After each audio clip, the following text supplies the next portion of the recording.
ngerasa nggak srek kamu kerja di kota. Udah toh, di desa aja kita ngurus sawah bareng-bareng.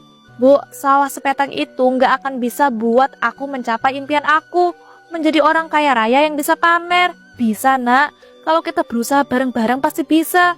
Nggak bisa lah bu, lagian ya di desa itu aku nggak bisa berkembang.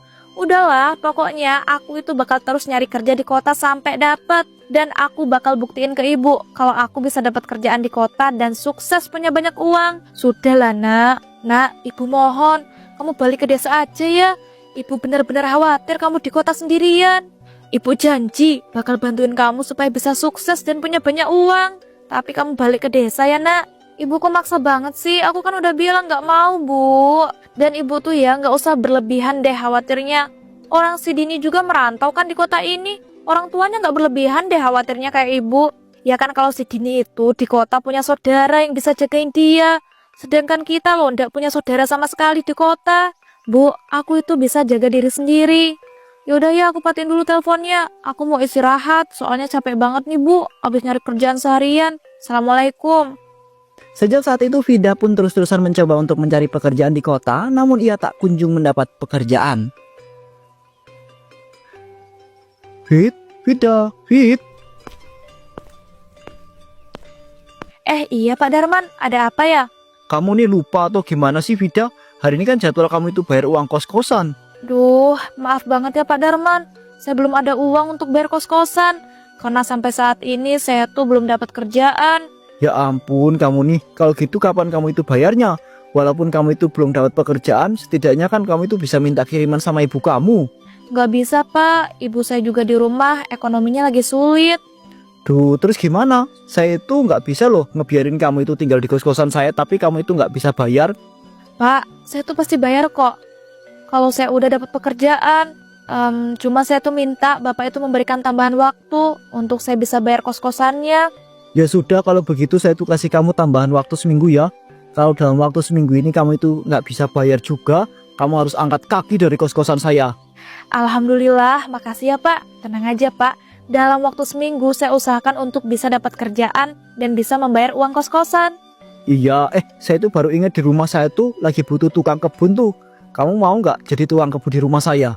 Ya ampun, Pak Darman ini nggak kira-kira banget sih. Masa iya nawarin pekerjaan tukang kebun ke aku?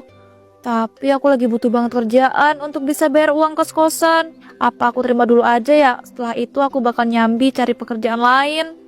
Vida, jangan malah ngelamun. Kamu itu mau nggak? Kerjaan nggak berat kok, cuman ngurusin taman yang ada di rumah saya aja. Iya ya Pak, saya mau. Baguslah kalau kamu itu mau. Nanti ketika gajian saya potong ya untuk bayar kos-kosan kamu. Tapi kamu ini bisa kan jadi tukang kebun dan ngurus tanaman? Tenang aja Pak, saya bisa kok. Ya sudah, berarti besok kamu itu bisa langsung kerja jadi tukang kebun di rumah saya. Kamu tahu kan rumah saya nggak begitu jauh kok dari sini. Iya ya Pak, siap. Sejak saat itu Vida pun bekerja menjadi tukang kebun di rumah Pak Darman. Alhamdulillah, akhirnya selesai juga kerjaan aku jadi tukang kebun di rumah Pak Darman hari ini. Kalau gitu aku langsung balik ke kosan deh terus istirahat. Ya ampun, tapi kan aku juga harus nyari kerjaan lain. Karena kan gak mungkin aku terus-terusan jadi tukang kebun di rumah Pak Darman. Tapi kenapa ya aku sampai sekarang belum bisa dapat kerjaan lain. Selalu aja ditolak, gak pernah keterima. Ini lagi, ibu nelpon aku selalu aja di waktu yang gak tepat. Tapi kalau gak aku angkat, ibu nih bakal nyepam terus nih. Gak tahan aku.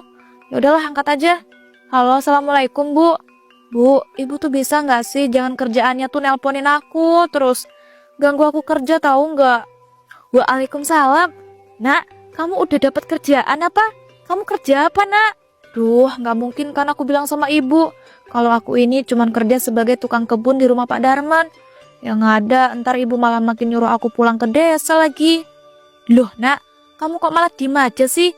Jangan-jangan ini teleponnya keputus lagi. Enggak kok bu, ini teleponnya nggak keputus.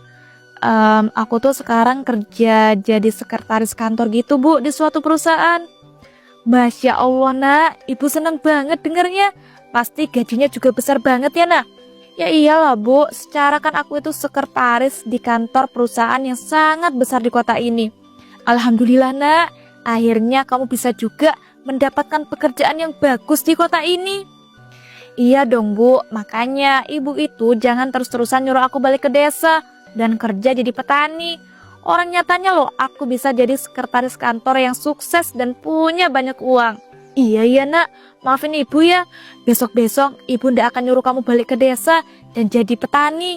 Tapi kalau misalnya kamu sudah libur kerja, kamu bawa pulang ya nak. Ibu udah kangen banget soalnya. Iya Bu, nanti kalau udah libur aku pasti bakal langsung pulang kok. Ya udah ya Bu kalau gitu, aku tutup dulu teleponnya. Assalamualaikum. Tiba-tiba Pak Roni datang menghampiri Vida bersama dengan Dini. Vida, tadi teman kamu itu nyariin kamu di kos-kosan karena kamu tuh tadi lagi kerja motong dan nyiram tanaman. Jadi ya saya bawa sekalian aja ke sini. Kalau sekarang sudah selesai kan? Iya Pak, kalau sekarang saya udah selesai kok. Baguslah. Kalau gitu saya tuh pergi dulu ya. Nanti bagian gudang jangan lupa dikunci. Kalau kamu itu pas mau ngobrol-ngobrol sama teman-teman kamu di sini juga nggak apa-apa kok. Walah, iya ya Pak Roni. Ya ampun Din, kamu ngapain sih? Pakai nyariin aku segala. Ya, aku pengen ketemu aja gitu sama kamu. Sekalian aku mau lihat kamu itu beneran kerja nggak jadi sekretaris di suatu perusahaan yang terbesar di kota ini. Soalnya aku dikasih tahu sama orang tuaku. Ternyata ketika aku datengin, kamu lagi kerja sebagai tukang kebun di rumahnya Pak Darman. Hahaha. Ini konsepnya kamu udah bohong gitu sama ibu kamu. Padahal ya, ibu kamu itu udah ngerasa bangga banget loh nyeritain sama orang tua aku. Din, kamu tuh bisa nggak sih nggak usah ngurusin hidup orang? Suka-suka aku lah.